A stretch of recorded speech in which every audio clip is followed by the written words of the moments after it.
A millionaire bet his entire ranch that no one could make his killer horse bow, until a poor boy walked into the ring with nothing but silence. They laughed when the boy stepped into the dust, barefoot and bleeding, to face the wild stallion that had crushed every man before him. The millionaire watched from his fence, ready to claim another victory of pride. But the desert was holding its breath, because that day, silence was about to teach arrogance what true strength sounds like. The Arizona sun burned white over the dust-choked ranch. Flies hovered above the rails, and the air shimmered as if the earth itself were holding its breath. Charles Denton, the millionaire horse breeder, stood tall on the wooden fence, his boots polished, his face carved from arrogance and sun. Around him gathered the town, workers, gamblers, ranch hands, men who needed something to laugh at. He pointed toward the far pen, where a gray stallion paced like a ghost from another world. "Anyone who can make that devil bow," he shouted, his voice carrying over the wind, "will own my land, my horses, every inch of this ranch." The crowd roared with disbelief. The stallion, ghost, reared high, foam spraying from his mouth. 2 men had already been hurt trying to ride him. Some said he'd killed his trainer. Charles smiled. No ropes, no whips, only will. That was when a small voice broke through the noise. "I'll try," said a boy, thin, sunburnt, no more than 14. He wore torn jeans, boots too big, and a hat that had seen too many summers. The laughter came instantly. "That kid? He'll get himself killed," someone shouted. Another tossed a coin, betting he wouldn't last a minute. But Noah Reed didn't flinch. His eyes, the color of river stones, stayed on the horse. Ghost stopped pacing for half a second, just long enough for the world to notice. Charles squinted at the boy, curiosity flickering behind his pride. "What's your name, son?" "Noah," the boy said quietly. "And I don't want your land. I just want a chance." A murmur spread. Charles laughed, the kind of laugh meant to humiliate. "Fine, Noah. If you live through it, maybe I'll throw you a silver dollar. Go on, show us your miracle." The ranch hands pulled open the gate. Dust swirled like smoke. Ghost charged forward, muscles quivering, eyes wild with fury. Noah didn't move. He simply dropped his hat, stepped into the pen, and met the beast halfway. For a moment, everything slowed. The heat, the sound, the jeering. The stallion's breath hit Noah's face, hot and sharp. Their eyes locked. Ghost screamed, lunging. Noah dove aside, rolling through dirt, the impact knocking the air from his lungs. Blood streaked his lip, and the crowd howled. Charles shook his head. "That's enough. Drag the kid out before he dies." But Noah was already pushing himself up, his hands trembling, chest rising fast. He didn't shout, didn't plead. He simply looked at the ground, then at the horse again. Ghost stamped, nostrils flaring. For some reason, he didn't strike again. Noah took one slow breath. In through his nose, out through his mouth, the way his father had once taught him to calm a frightened animal. The crowd quieted, sensing something shift. Charles frowned. "You done, boy?" Noah didn't answer. He took another step forward, and Ghost didn't move. The boy's voice, barely a whisper, carried just far enough. "It's not about breaking. It's about listening." And before anyone could laugh again, he turned his back on the horse and walked out of the pen, bleeding, dusty, but unbroken. The stallion snorted, confused, then took one uncertain step in the boy's direction. The crowd fell silent.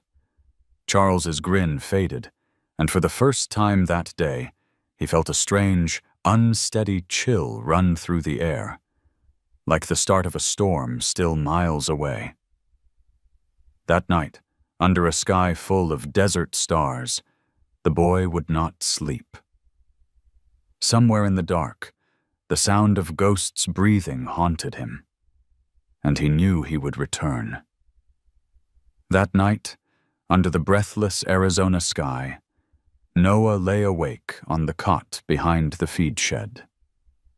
The ranch was silent, except for the hum of cicadas and the soft rattle of chains in the wind. Every blink replayed the moment Ghost had charged, the weight of the air, the sound of hooves like thunder trapped in a cage. Yet beneath the fear, something else lingered. Curiosity. The stallion hadn't struck again. He had stopped. At dawn, Noah rose. His lip was swollen, his shirt torn, but his resolve felt steadier than ever. The sun spilled over the corral, painting the dust gold. He walked toward the pen before anyone else woke. Ghost was there, pacing, steam curling from his nostrils in the cool morning. Noah didn't climb the rail this time. He sat on the ground just outside, cross-legged, silent. A few ranch hands spotted him and whispered, "That kid's crazy." But he didn't care. He just listened, to the hooves, to the breath, to the restless scraping of metal on wood. When Charles arrived later, he frowned. "You again?" "Yes, sir," Noah said. "I want to try." Charles sighed, half amused, half irritated. "Try all you want. That horse's soul is broken. You can't fix that with feelings." But feelings were all Noah had left. His father had been one of Charles's trainers once, killed years ago in a race accident everyone called bad luck. Noah never spoke of it, but every time he looked at Ghost, he saw the same terror that had flashed in his father's eyes that day. He climbed into the pen again. Slow, careful. The gate creaked like an old warning. Ghost lifted his head, ears pinned. The boy kept his eyes low, his hands open. One step, then another. The horse's muscles rippled. The crowd, gathering again for their morning amusement, held their breath. Then, without warning, Ghost lunged. The impact sent Noah tumbling into the dust. A sharp pain cut across his forehead. He tasted iron and felt warm blood slide down his cheek. The onlookers burst out laughing. "Told you, he's done!" someone shouted. Charles turned away, but Mary, his daughter, did not. From the barn door she watched, her face pale, something tightening in her chest. She had seen cruelty before, but never endurance like this. Noah didn't move for a few seconds. The world spun. Then he forced himself up, staggering. His knees wobbled, but he stayed upright. He wiped the blood with the back of his hand and faced the horse again. Ghost snorted, uncertain now. The boy wasn't fighting back, wasn't screaming. He simply stood, breathing slow, eyes soft. He whispered something, too low for anyone to hear. Minutes passed. The crowd grew impatient. Charles shouted, "Enough, boy!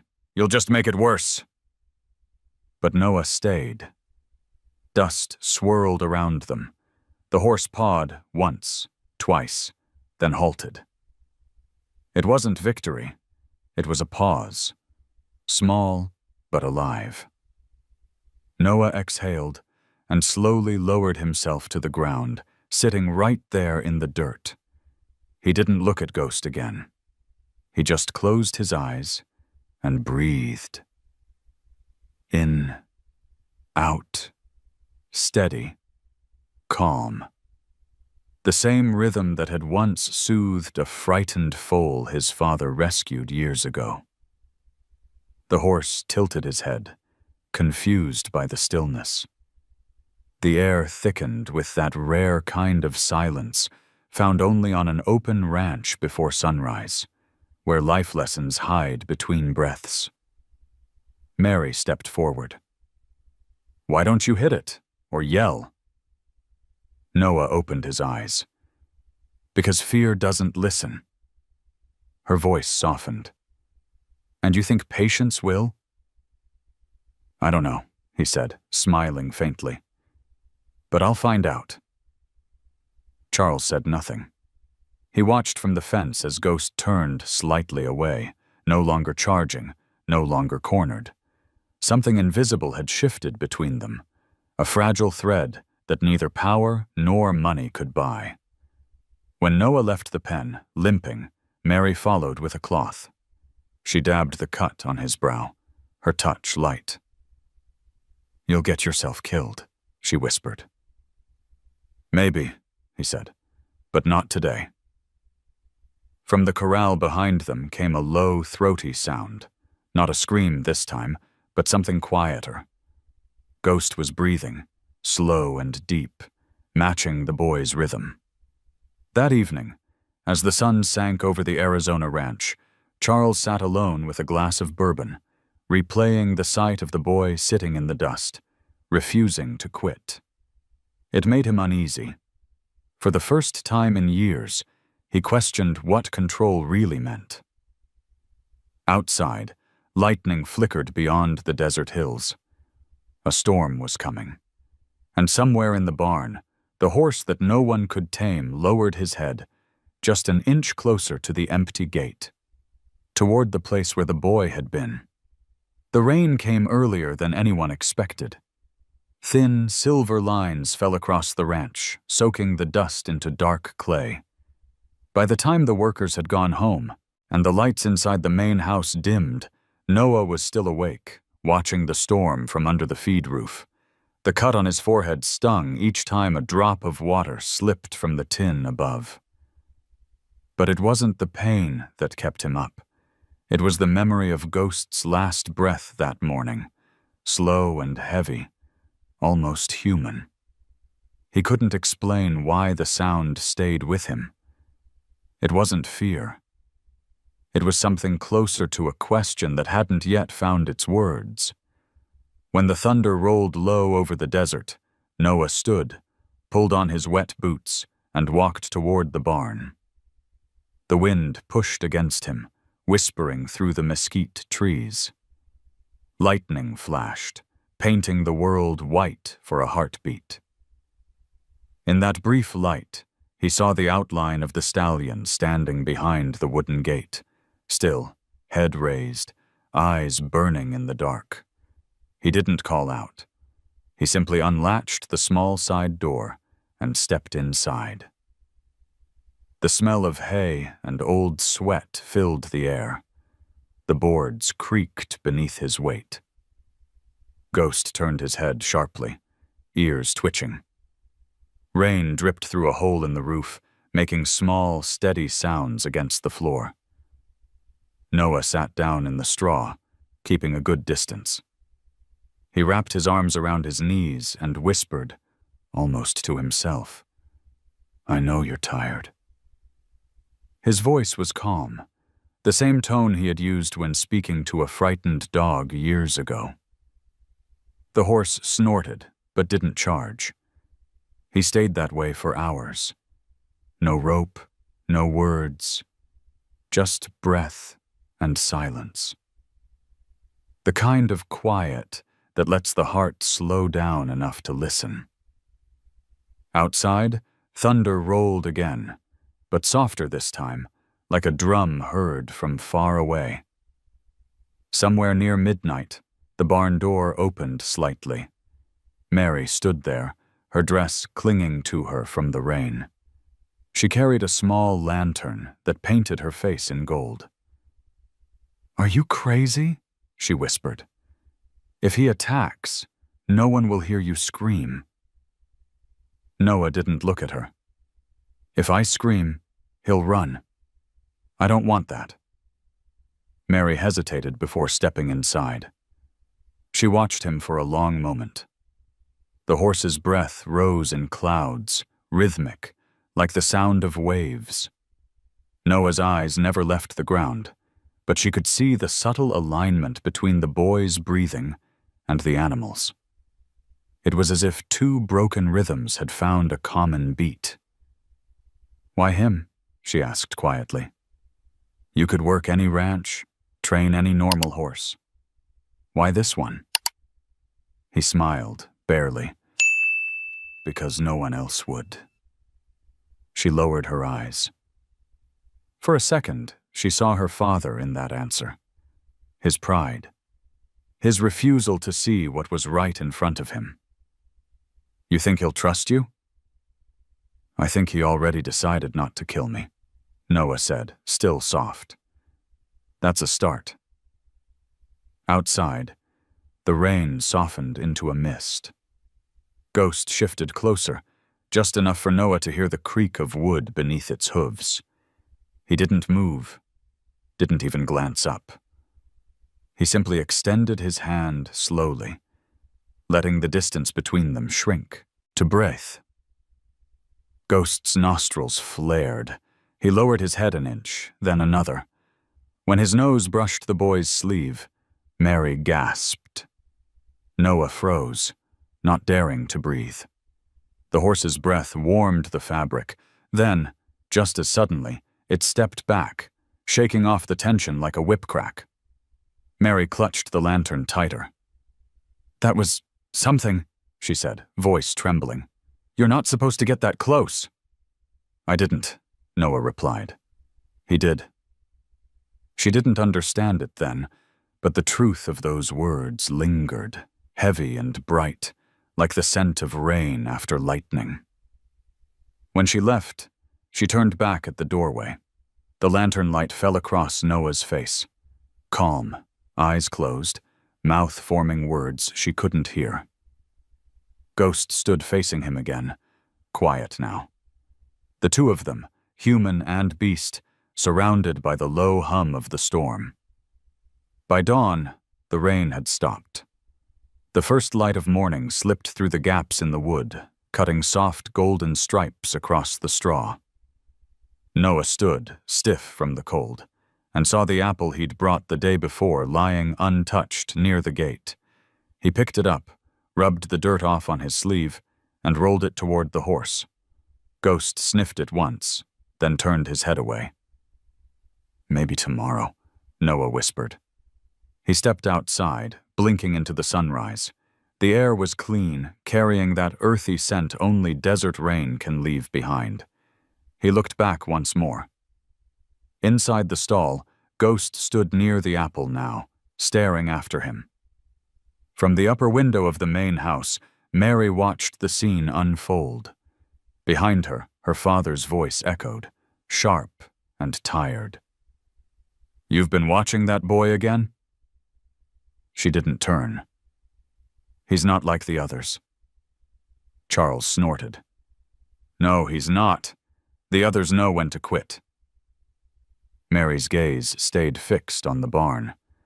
The light caught in her eyes, turning them the same gray as the horses. "Maybe that's why he'll succeed." Her father didn't answer. Somewhere deep down, a thought began to trouble him. A thought he had spent years burying beneath wealth and control. What if the boy wasn't trying to tame the horse at all? What if he was trying to heal it? Outside, Ghost lowered his head toward the apple, finally biting once before lifting his eyes toward the empty doorway. The boy was gone, but his scent, his patience, lingered in the air.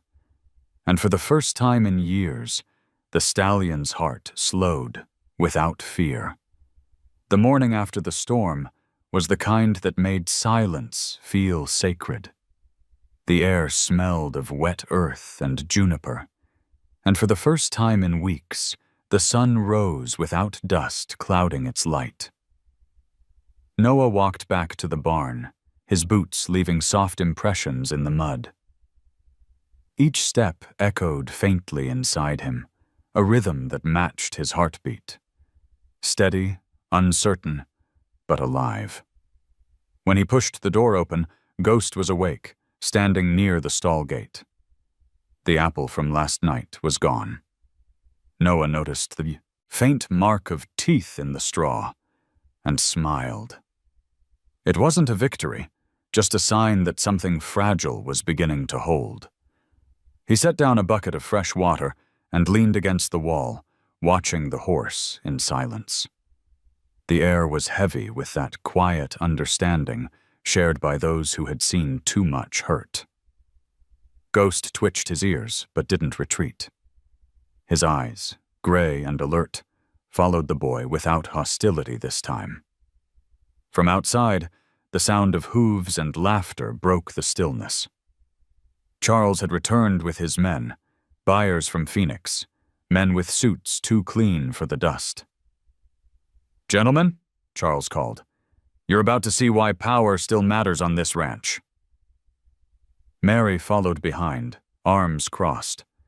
She saw Noah through the half-open barn door and froze. Her father's voice carried sharpness that made the air colder. "Get that boy out of there," Charles ordered a worker. "He's turning my stable into a charity." Noah stepped forward before the man could speak. "Please, sir, just one more day." "1 day?" Charles laughed. "I've wasted months on that beast. What makes you think you can change it?" "I don't," Noah said simply. "But maybe it can change itself if someone lets it." The ranch hands muttered among themselves. The buyers smirked, waiting for the inevitable show, a boy humiliated in front of the rich. But Charles, curious in spite of himself, waved them off. "Fine. 1 more day. Let's all watch your miracle." The men gathered by the corral. The wind picked up, carrying the dry scent of sage and thunder still hiding on the horizon. Noah entered the pen barefoot this time, the ground cool beneath his feet. Ghost watched, body tensed like a coiled spring. The boy spoke softly, his tone low and rhythmic. "It's okay. I'm not here to fight." He circled slowly, not approaching head-on, but from the side, a lesson he'd learned from watching wild horses in the canyon. Ghost turned, eyes locked on him, nostrils flaring. For every step Noah took forward, he paused for one heartbeat, letting the air between them speak. The crowd began to whisper, restless. "He's doing nothing," one man said. Another laughed. But Mary felt her pulse rise. She could see it. The faint, invisible thread stretching between them, trembling but intact. Then, as if drawn by an unseen current, Ghost lowered his head slightly. The world seemed to shrink to that single moment. No audience, no pride, no fear. Just breath. Charles clenched his jaw. "That's not training," he muttered. "That's luck." Noah raised his hand slowly, palm open. The horse didn't retreat. He could feel the heat radiating from the animal's skin, the tremor beneath its muscle, the memory of pain learning how to release itself. Ghost took a step closer, hooves pressing deep into the damp earth. For a heartbeat, everything was still. Then one of the buyers scoffed, flicking a cigarette to the shahan.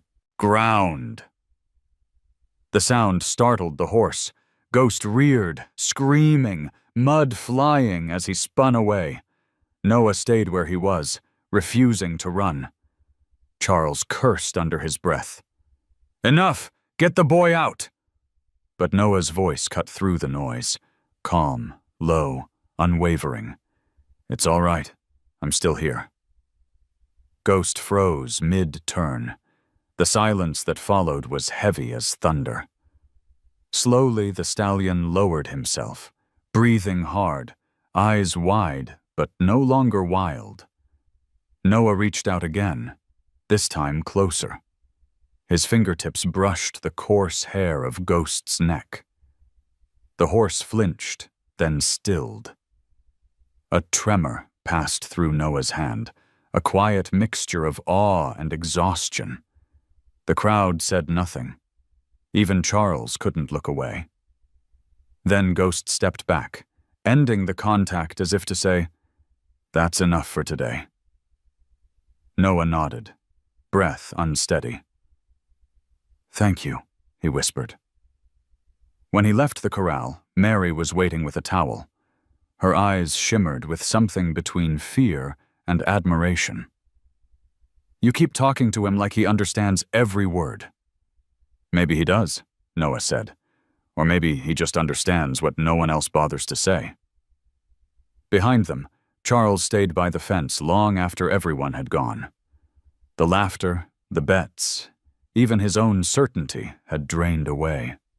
He stared at the spot where boy and horse had stood and felt, for the first time, something small and unsettling twist inside his chest. The first crack in a wall built over years of pride. That night, the ranch was quiet again. Noah slept in the hay, his hand still carrying the faint scent of the horse's mane. Ghost stood at the far end of the pen, tail swaying gently in the warm air. The fragile thread held. Not strong, not certain, but enough. And as the moonlight spread across the fields, Charles Denton sat alone on the porch of his grand house, listening to the desert wind whispering through the mesquite. He didn't know it yet, but the world he had built on control was beginning to tremble. Not from loss, but from the slow, unstoppable weight of faith. The next afternoon broke hotter than any before. The air felt tense, like the pause before a scream. Even the cicadas went silent. Noah could sense it, the weight pressing down on the ranch, the kind that made horses restless and men short-tempered. He had been sweeping the barn when Mary rushed in, breathless. "Father's bringing the investors again," she said. "He wants to prove the horse isn't worth saving." Noah leaned on the broom. "Then we'll just have to prove he is." Outside, the wind began to rise.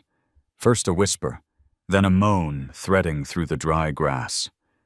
The clouds over the mountains were building, tall and bruised, promising a storm that no one wanted, but everyone expected.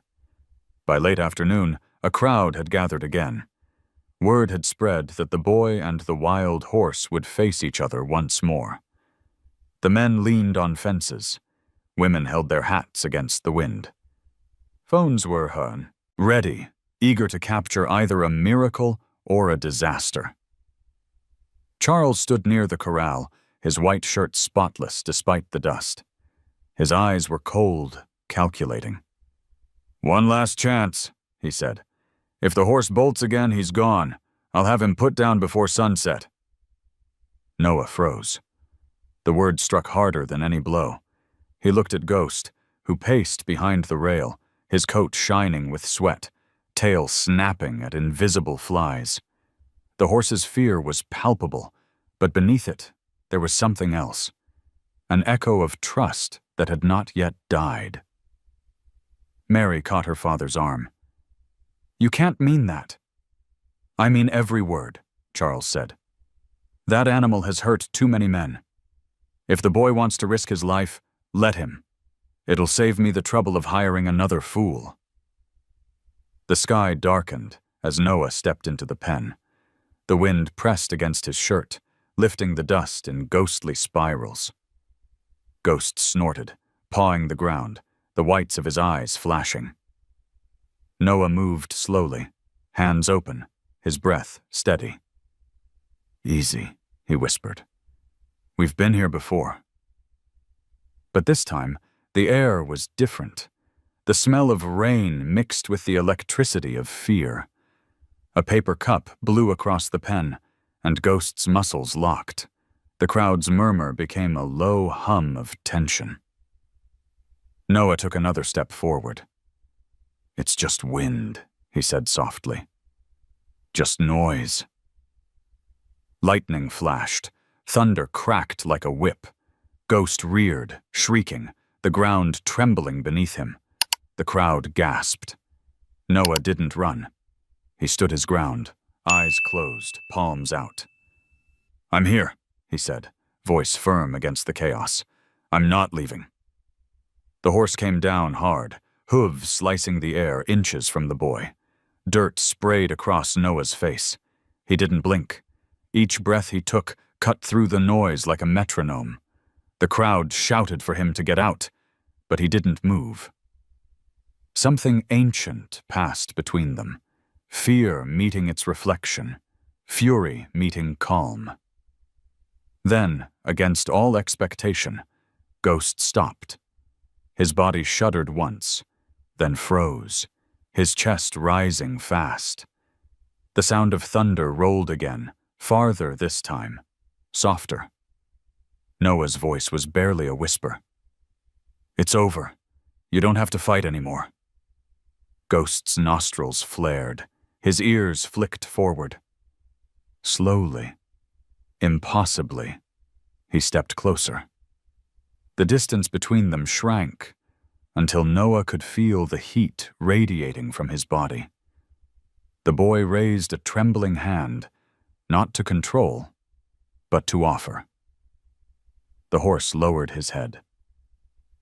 It wasn't a grand bow, just a quiet yielding. A small surrender so profound it silenced the wind itself. For a single breath, everything in the world seemed to listen. The crowd, the dust, even the thunder holding its breath above them. Then came the rain. A sudden, sharp curtain of silver fell from the sky, washing away the dirt, the sweat, the disbelief. It hit the ground with a hiss, turning the corral into a blur of motion and sound. The people scattered for shelter, laughing nervously, shouting over the downpour. But Charles didn't move.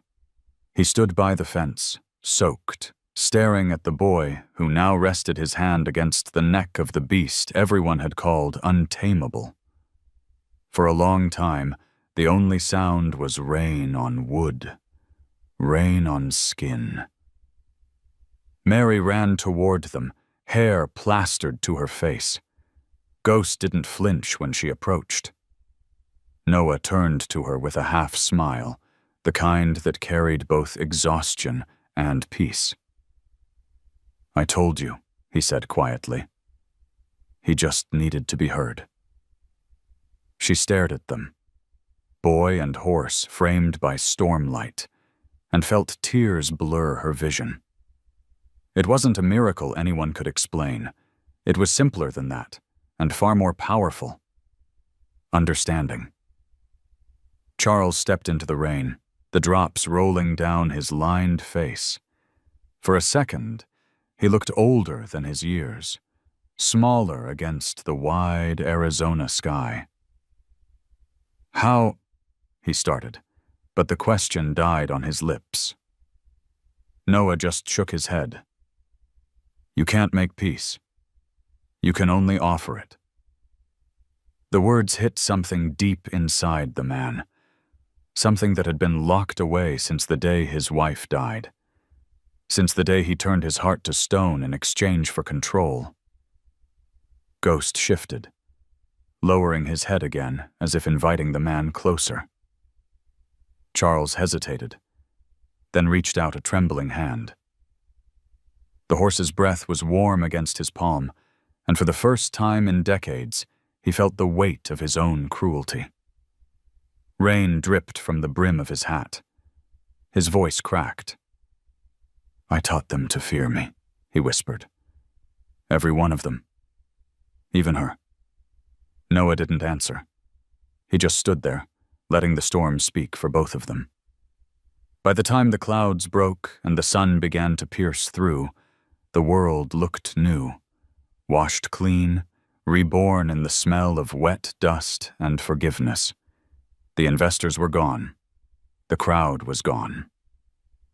Only the three of them remained in the corral, the boy, the horse, and the man learning what it meant to kneel without shame. That evening, when the light turned gold again, the desert was still. Ghost grazed peacefully near the fence. Noah sat nearby, arms wrapped around his knees, eyes closed. Charles watched from the porch, silent, the glass of bourbon untouched beside him. He had seen many races in his life, but never one like this. A race between pride and redemption, and the finish line was silence. The storm had passed, but its echo lingered in every corner of the ranch. The next morning, the air felt heavy, as though the world had paused to remember what had just happened. The corral was still wet, its wooden rails darkened by the rain.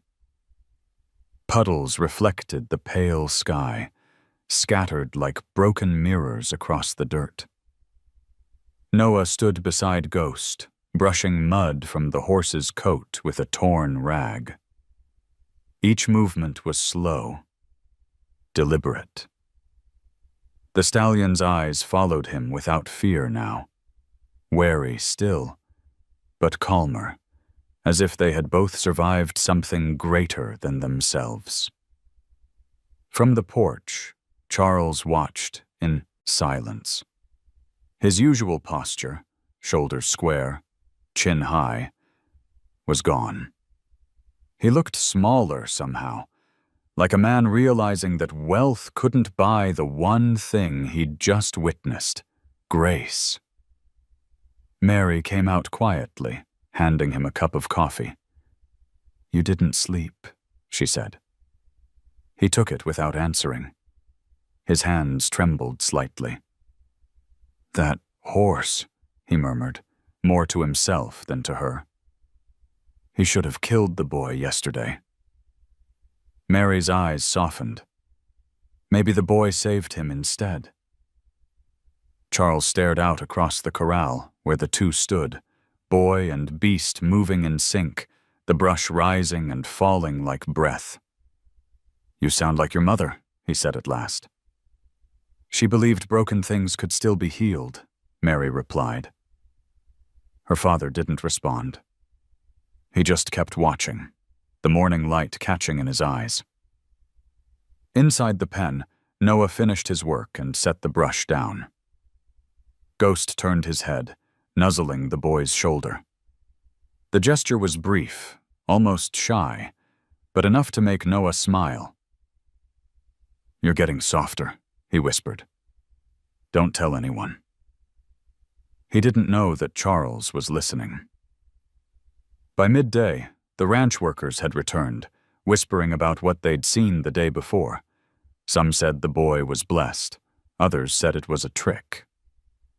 Charles ignored them all.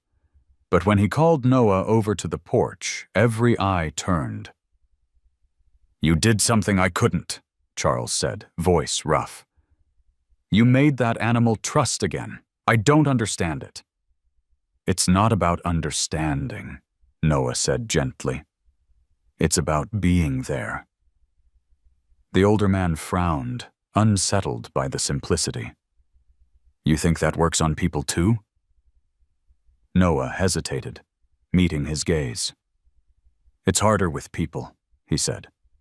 "They lie even to themselves." For a moment, neither spoke. The wind carried the scent of rain and hay. Then Charles turned away abruptly. "Come by the house tonight. I have something to show you." That evening, the desert glowed gold beneath a quiet sky. Noah approached the main house for the first time, wiping his hands nervously on his jeans. He'd never been inside. Mary opened the door, her smile small but sincere. "He's in the study," she said. Charles stood behind an old oak desk, the same one his father had used when the ranch was still young. On the wall hung faded photographs, trophies, races, men with proud faces beside exhausted horses. He gestured for Noah to sit. "You know," Charles began, "I built this ranch because I thought control was the same as respect. My horses won because they feared me. My men worked because they feared losing their jobs. Even my daughter." He paused, voice catching. "She feared disappointing me." Noah said nothing. The weight of the confession filled the room. Charles reached into a drawer and took out an old photograph, a woman in a white dress holding a foal. "My wife," he said. "She believed love was stronger than fear. I thought she was naive." He placed the photo on the table and stared at it. "She died thinking I'd forgotten what she stood for." The silence that followed was long and raw. Noah finally spoke. "Maybe she was waiting for you to remember."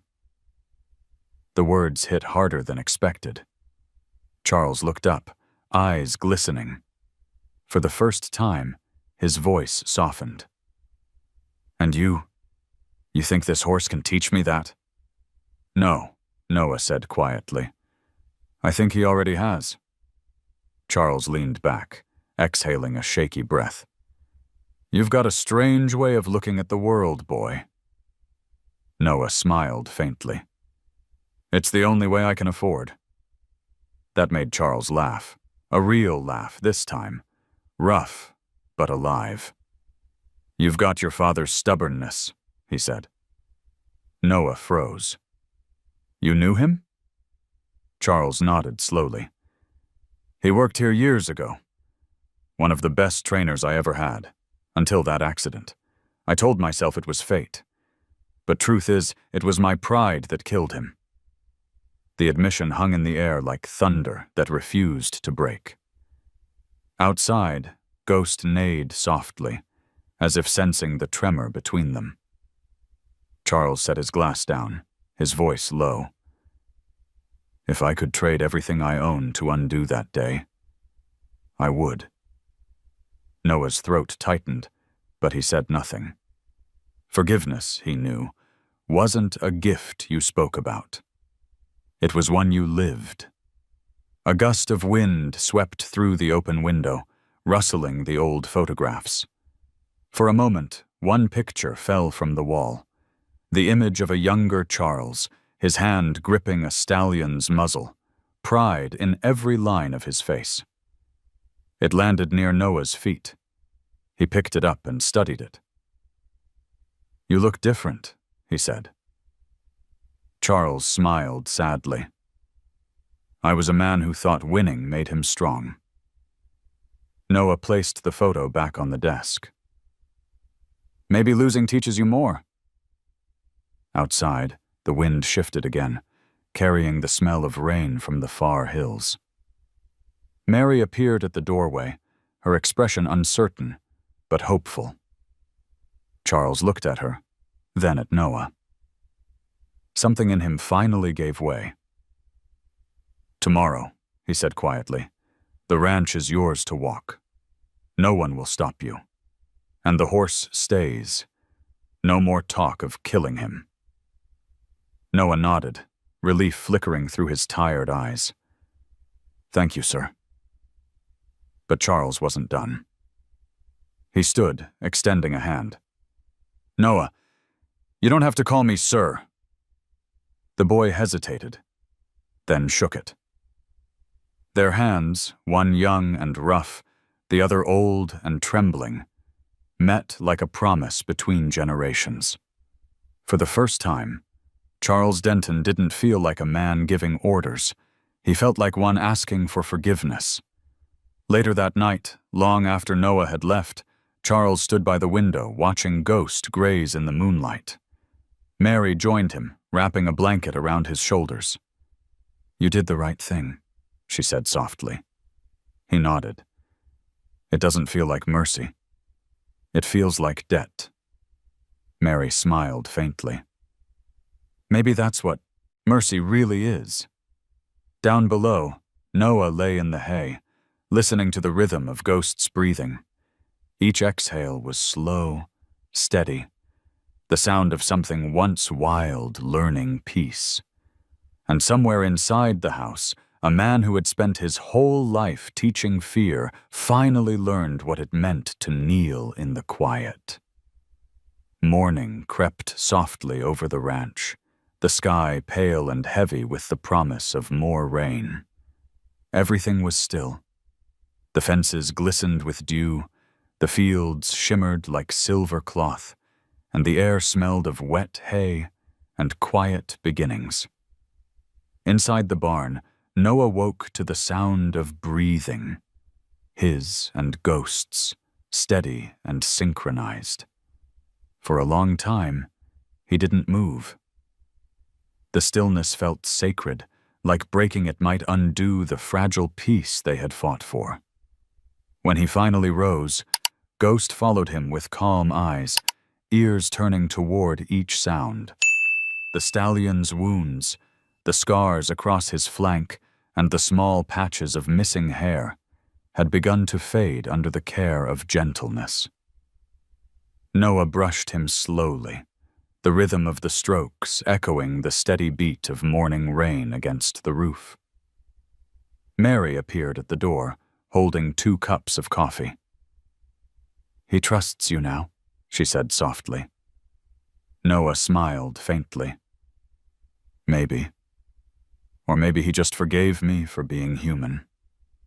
She leaned against the frame, watching boy and horse in that perfect stillness. "You talk like an old man," she teased. He laughed quietly. "Old souls are the only kind this place understands." For a while, they said nothing. Outside, the wind picked up, sending ripples across the puddles. The sky darkened again, the kind of gray that carried both threat and comfort. It wasn't the kind of storm that destroyed. It was the kind that washed things clean. From the porch, Charles watched them. He hadn't touched his breakfast. The plate sat untouched beside his cooling coffee. Every sound of the ranch, the soft thud of hooves, the murmur of water running down the gutters, felt sharper than before. He could feel the gap between the man he had been and the one he was becoming. Mary turned when she noticed him approaching. "You should rest," she said, worried. He shook his head. "No, I need to see it for myself." He stepped inside the barn, the boards creaking beneath his boots. The smell of earth and horses wrapped around him like a memory. Noah turned, startled, but didn't speak. Ghost shifted, eyes watching the man closely. Charles took a slow breath. "He doesn't fear me anymore," he said quietly. "No," Noah replied. "He remembers you. That's not the same." Charles nodded. "And you're staying here, aren't you?" "If you'll let me." The older man studied him for a moment, then looked at Ghost. The stallion exhaled, long and slow, like releasing a lifetime of tension. "He used to be my best," Charles whispered. "Fastest runner I ever bred, but I broke him trying to make him perfect." Noah's voice was gentle.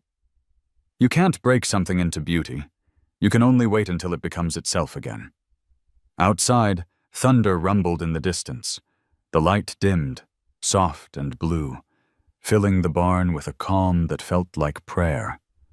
For the first time, Charles reached out and rested his hand on Ghost's neck. The horse didn't move. He simply stood there, letting the man's palm rest against his coat, his breath warm and even. Mary watched from the door, tears blurring the edges of the scene. The 3 of them stood in silence, not the kind that separates, but the kind that binds. When the rain finally began to fall, it came slow and even, like a song played for no one but them. Drops slid down the horse's mane, gathered at Noah's hair, glistened on Charles's trembling hand. Noah whispered, "It's like he's breathing for all of us now." Charles smiled weakly. "Or maybe we're finally breathing with him." They stayed that way until the rain thickened into a curtain. The sound drowned out everything: the ache, the noise of the world, the mistakes that could never be undone. For those few moments, there was only the rhythm of rain and breath, as if the desert itself was exhaling relief. Later, when the clouds began to thin, Mary brought towels. Noah rubbed Ghost dry while Charles leaned against a beam, his eyes distant. "You ever think," he said quietly, "that forgiveness is harder than taming any animal?" Noah looked up. "It's not supposed to be easy. That's why it's worth something." The older man nodded, eyes wet. "I spent my life trying to win. Maybe losing is the only way to start again." He turned to Mary. "When your mother was dying, she said the same thing. I didn't listen." Mary's hand found his. "You're listening now." Charles squeezed it gently, the lines of his face softening. "I just hope it's not too late." That evening, the storm drifted east, leaving the sky bruised with gold and violet. Ghost grazed near the fence, his coat gleaming under the fading sun. Noah sat nearby, humming softly, an old tune his father used to play while working in the stables. Charles came to stand beside him, silent for a long while. The boy looked up, waiting. "I've decided something," Charles said at last. "When I'm gone, this ranch shouldn't belong to men like me. It should belong to people like you, people who listen." Noah blinked, unsure how to respond. Charles smiled faintly. "Don't worry, I'm not dying yet, just remembering how to live." They stood together as the last light faded, the sound of crickets rising from the wet grass. The rain had left everything cleaner, not just the land, but the space between them. When Noah finally turned in for the night, Ghost followed him to the stall and lowered his head beside the boy's shoulder, their breathing once again in sync. Across the yard, Charles sat alone on the porch, the quiet stretching. Around him, like an embrace. He no longer feared silence. It was the first time in his life that it didn't feel empty. He looked toward the barn, where a faint light glowed through the cracks. The storm had passed, but its song, that low, patient rhythm, remained. And for the first time in years, the great Charles Denton whispered a thank you into the night, unsure whether it was meant for the boy, the horse, or the rain itself. 2 days after the storm, the desert began to dry again, leaving the land streaked with silver cracks. The smell of wet earth was fading, replaced by the sharp scent of sun on stone. But peace, like rain, never stayed long in a place built on pride. By mid-morning, whispers were spreading across the small Arizona town. In the diner, at the feed store, on the edge of the church steps, everyone was talking about the boy who tamed the devil horse. Some said it was a trick. Others swore it was witchcraft. A few, mostly old ranchers with quiet eyes, just nodded and said, "No, that was faith." Charles Denton heard the rumors before breakfast. A ranch hand mentioned that people were betting again, not on horses this time, but on how long the peace would last. He didn't answer. He simply folded his napkin and stared out the window, watching dust spin in the morning light. For a man who once thrived on being talked about, silence now felt like the only thing that mattered. Meanwhile, Noah kept working. The days began early and ended late. He fixed fences, hauled water, and cleaned stalls, small, ordinary tasks that gave his hands purpose.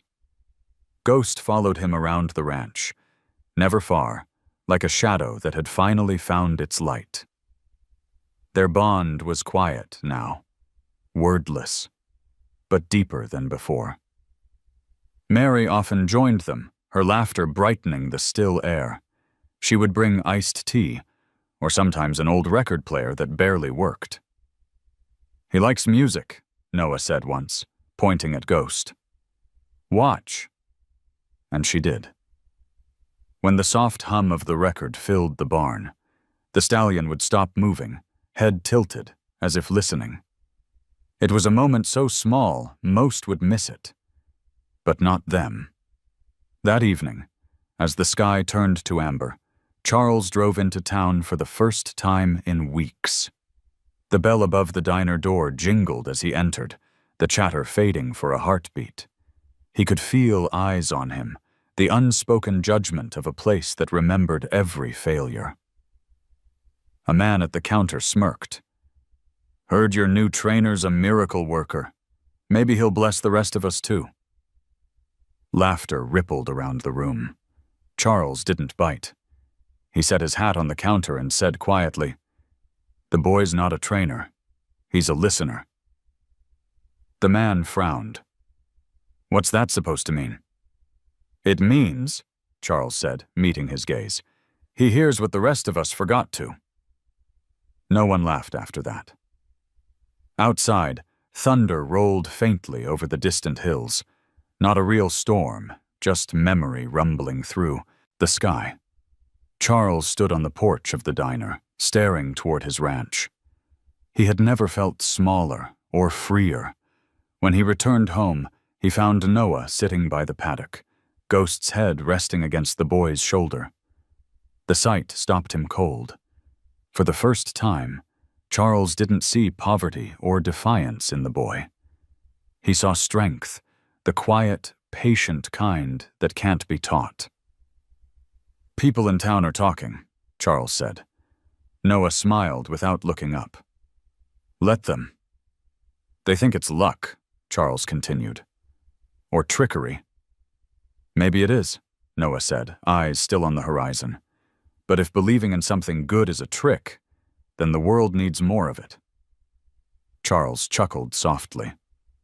"You sound like my wife." The boy turned then, his expression open, almost tender. "Maybe she's still talking. You're just finally hearing her." The words hung in the air, heavy and kind. Mary approached from the barn, her hands dusted with grain. "There's more than talk going around," she said. "A reporter came by this morning. He wants to write about what happened. The horse, the storm, all of it." Charles stiffened. "No. The last thing this place needs is more eyes." Noah looked at him. "Or maybe that's exactly what it needs. People should know not everything wild has to be broken." For a moment, Charles said nothing. Then he sighed. "You really think the world would listen to a story like that?" Mary smiled. "If it's told right, yes." The next day, a photographer came, a man with tired eyes and a camera that looked older than he was. He asked few questions, spoke less. He just observed, the boy brushing the horse, the old man standing nearby, the girl watching them both. When the pictures appeared in the local paper a week later, the headline read, "The horse that chose to trust again." It spread farther than anyone expected. People drove from neighboring towns to see the stallion, to shake Noah's hand, to stand where something impossible had happened. But the boy never took credit. When asked how he did it, he always said the same thing. "I just stayed." The attention brought mixed blessings. Donations arrived for the ranch, offers from investors and trainers. Yet with each visit, Noah noticed Ghost retreat a little more. Not wild, just weary. Crowds, cameras, noise, all the things they had escaped were finding them again. One afternoon, after a long day of visitors, Noah found Charles by the fence, staring at the horse who now stood apart from the crowd. "It's too much," the boy said quietly.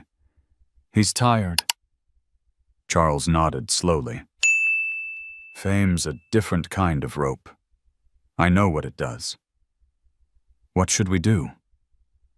The old man thought for a long time before answering. "We wait until they stop watching. Then we start again." That night, the three of them sat outside under a wide desert sky. The last of the visitors' headlights had faded down the road. Ghost grazed nearby, his body a soft gray outline against the starlight. Mary looked over at Noah. "You ever wish you hadn't come here?" He shook his head. "No. I just wish people could see what he really gave us. Not a miracle, but a reason to be quiet again." Charles smiled faintly, the lines on his face deep but peaceful. "The world doesn't know how to be quiet anymore." "Then maybe we can teach it," Noah said. The wind stirred gently, carrying the faint smell of sage and rain. None of them spoke after that. They just sat there, listening. To the night, to the breath of the horse, to the silence that felt more alive than sound. Somewhere beyond the hills, the first stars blinked into view. And for a few fleeting moments, it seemed the entire desert was holding its breath, waiting for their story to settle into memory. The following week, the desert began to bloom again. Tiny white flowers pushed through the cracks in the earth, fragile yet stubborn, proof that even scorched land could heal when given time. The ranch had grown quieter after the rush of strangers passed. Fewer cars came down the dirt road. Fewer cameras lingered by the fence. But the story of the boy and the horse lingered like smoke, refusing to fade. Noah didn't talk about it anymore. He just worked. The repairs never seemed to end, fences to mend, roofs to patch, feed to haul. But there was a rhythm to it, something honest. Ghost followed him as always, not like a tamed creature, but like a companion who had chosen to stay. One evening, as the sun sank low and the land turned copper, Charles walked down from the house with a folded piece of paper in his hand. "You've been here long enough to know this place better than I do," he said, holding it out. Noah took the paper, frowning. "What is it?" "Deed transfer," Charles said quietly. "Half the ranch. It's yours now." The boy froze, staring at him. "You can't." "I can," the old man interrupted. "You've given this land back its soul. I'm just signing the paperwork." Noah shook his head, speechless. "Why me?" Charles smiled faintly. "Because you remind me what strength looks like when it's kind. Because this place needs someone who listens." For a moment, neither spoke. The air smelled of hay and sunlight. The sound of ghosts snorting nearby broke the silence. Mary appeared behind her father, wiping her hands on her jeans. "He means it, Noah. He's been planning this since the storm." Charles handed the boy a pen. "It's not charity. It's a trade. You keep this ranch alive. I finally learned to rest." Noah hesitated. "You don't owe me anything." "I know," Charles said softly. "But maybe I owe your father everything." The words caught in Noah's chest. He signed his name slowly, his handwriting uneven but steady. When it was done, Charles folded the paper back into his coat pocket, his eyes glistening. "There," he said, almost whispering. "The land of second chances. We'll build it right this time." That night, the three of them walked the boundary fence together. The moon was full, silver light stretching over the hills. Charles talked about transforming the old stables into a refuge, not just for horses, but for people too. A place for the broken ones, he said. Men, women, animals, doesn't matter. Anyone who's forgotten how to breathe. Mary smiled, brushing her hair from her face. We'll call it a sanctuary. Noah nodded, his heart swelling.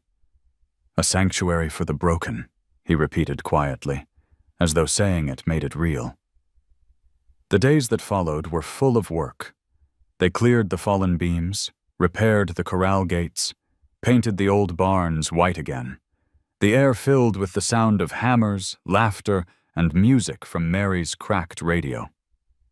Every nail, every brushstroke carried a piece of forgiveness nailed into wood and time. Ghost was never far.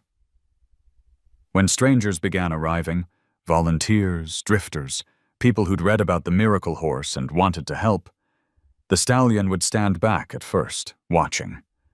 But he never bolted. He seemed to sense that this time, the noise came from kindness. One man arrived with a limp, a veteran who had once worked horses in Nevada. He spent hours just sitting near Ghost, saying nothing. When Charles asked why, the man replied, I'm not here to train him. I'm here to remember what trust feels like.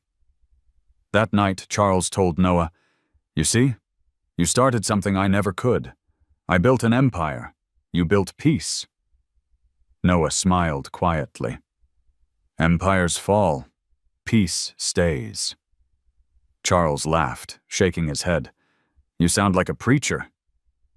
Maybe just someone who finally stopped running. The weeks passed, and the sanctuary began to take shape. Fences lined the hills, stables stood open to the wind, and the smell of new hay filled the air. There were moments of exhaustion, of course. Long nights repairing broken boards, days when the sun punished their backs. But the work was clean, purposeful. One evening, as they finished building the final gate, Mary turned to Noah. Do you ever miss where you came from? He looked out toward the horizon, where the desert met the fading light. Not really, he said. I think I found it again here, the part I lost. She smiled. Home? He nodded. Something like that. From the porch, Charles watched them, his heart swelling with pride and a quiet ache. The boy he once mocked had become the keeper of everything he'd nearly destroyed. Later that night, Charles sat alone in his study, the deed resting on the table beside an old photograph of his wife. You were right, he whispered to the picture. Love is stronger than fear. Outside, the wind stirred softly. The ranch lights glowed warm against the dark, and somewhere in the distance, Ghost whinnied. Not wild, not afraid, but alive. Noah lay awake in the hay, listening. The sanctuary was still unfinished, but it already breathed like something living. For the first time, he felt that maybe healing wasn't something that happened to you. Maybe it was something you built, plank by plank, breath by breath, until the world stopped hurting quite so loudly. Before dawn, he stepped outside. The stars were fading, the desert cool. Ghost stood near the fence, head bowed, watching him. Noah reached out, running his fingers along the horse's mane. We did it, he whispered. We stayed. Ghost nudged his shoulder gently, as if agreeing, and when the first light of morning spilled across the hills, it fell on a ranch reborn, not a kingdom of wealth, but a home carved out of humility and hope, a place where the broken came to remember that nothing truly wild is ever beyond saving. Autumn settled over Arizona like a long exhale. The air turned softer, cooler, carrying the scent of dry mesquite and rain that never quite came. By now, the ranch had changed so much that even Charles sometimes stopped at the gate, wondering if it was still the same land he once ruled with pride. Fences gleamed in fresh paint, the stables stood open, and laughter, real laughter, rose from the people working there. What had once been a place of fear was now alive with quiet purpose. Noah walked across the field with Ghost beside him, their steps matching like old friends. Around them, new horses grazed, rescues from auctions and neglect. Some bore scars, others were simply tired. But here, they were safe. The sign that hung over the entrance read simply, "Sanctuary for the Broken." Charles had insisted Noah choose the name, and the boy had written it in his own shaky hand. The sanctuary had begun attracting people from far beyond their little town. Veterans, widows, ranchers who'd lost everything in the dust storms. They came not just to see the miracle horse, but to feel what had been lost to them. Silence, trust, hope. Noah didn't teach them how to train horses. He taught them how to sit still. One afternoon, he watched a little girl, no older than 10, sit by the fence, her hands wrapped around her knees. She had come with her father, a trucker who hadn't spoken since his wife's passing. Ghost stood on the other side of the fence, motionless. The girl whispered something only he could hear. Then the horse lowered his head until his nose brushed the top of her hair. Her father wept for the first time in years. Charles saw it happen from the porch. His eyes filled, not with regret this time, but with awe. "You see, Mary," he said quietly. "It's not just a horse, it's a mirror." Mary smiled, her gaze following the boy and the horse across the open field. "He's building what you always wanted, just not the way you imagined." "Maybe," Charles said, his voice trembling slightly. "This is what I was meant to build all along." As the days shortened, the land grew golden. Mornings came with fog that clung to the grass, and evenings burned orange behind the mountains. Noah worked from dawn until dark, mending, feeding, teaching others how to listen. But each night, he took a moment to stand by the fence with Ghost. Neither of them needed words. One evening, Charles joined him there. He leaned on the rail, breathing slowly. "You've made this place whole," he said. Noah smiled. "You gave it the chance." The older man chuckled softly. "You ever think maybe it was the other way around? That it gave us the chance?" They stood there in silence as the sun slid behind the hills. In that silence, something unspoken passed between them, an understanding deeper than gratitude. But time, like the desert, never stays still for long. A few days later, Charles fell ill. It started with exhaustion, then coughing. He ignored it, insisting it was nothing more than age catching up. But Mary saw it in his face, the same pallor she remembered from her mother's final days. Noah stayed by his bedside in the evenings. They talked about the land, about the horses, about mistakes that no longer mattered. Charles's voice grew weaker each night, but his spirit remained clear. "When I go," he said one evening, "don't let this place become about me. Promise me it'll stay about them, the lost ones." "You're not going anywhere," Noah said softly. Charles smiled faintly. "Boy, I've been leaving for years. I'm just finally doing it the right way." A few nights later, under a sky thick with stars, Charles slipped quietly into sleep and didn't wake again. When the dawn came, The ranch was wrapped in a silence so profound it seemed the earth itself was mourning. Mary stood on the porch with her hands over her heart, tears streaking her cheeks. Ghost lifted his head toward the sky and let out a low, trembling whinny that carried across the fields like a prayer.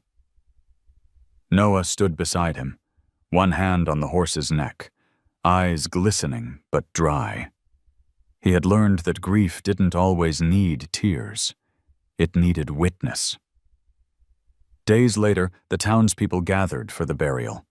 No speeches, no choir, just wind, dust, and the steady rhythm of hooves from the sanctuary herd standing quietly on the ridge. The ceremony ended with Noah laying Charles's old hat on the grave. "You taught me something," he whispered. "That strength isn't loud." Afterward, the ranch continued.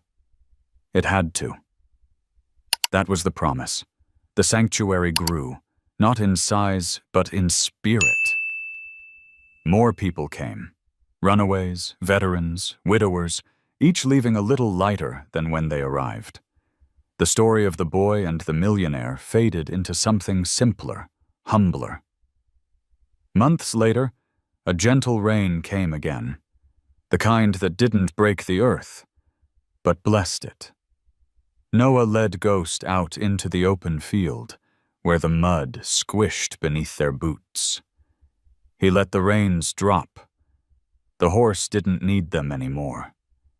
They walked until they reached the highest ridge overlooking the sanctuary. From there, Noah could see everything: the white fences, the new barns, the people working, laughing, healing. He took a deep breath. The rain fell soft against his face. "We did it," he whispered. "You, me, and him." Ghost lifted his head, eyes half closed, and for a moment it felt as if Charles himself was somewhere in that stillness, smiling. Noah turned toward the valley, toward the sound of laughter rising from below. "You hear that?" he said to Ghost. "That's the sound of things learning to live again." The stallion nudged his shoulder, and they stood there side by side, framed by the light of a fading storm. As the camera of the world might have caught it, the image was simple. A boy, a horse, and the endless horizon of a land reborn. No final words, no miracles left to prove. Only a sanctuary breathing in rhythm with the sky.